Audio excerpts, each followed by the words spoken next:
Po, bali ito lang po, pakita ko lang po kung nagbublo pa rin yung luma nating kalan na usual. Ayun po yung kalawang niya.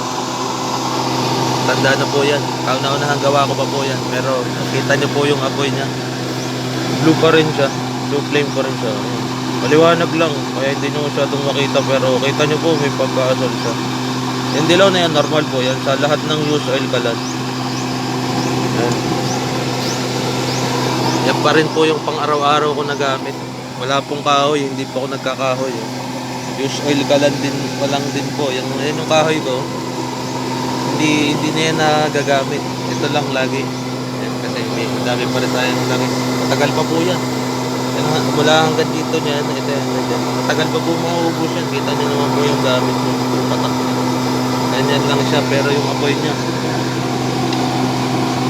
Yan. Gasol. Napaka-init po niyan. Yung init pa sa gasol. Yan po yung kauna-unahang gawa natin. Continuous video lang po ito ng una kong video na pinakita ko na yung kalan natin na kahit matanda na, working pa rin siya. Kahit ang dumi-dumi na yan. Yan po yung natin, grape blower natin. Ang dumi-dumi na niya pero working pa rin siya. Salamat po.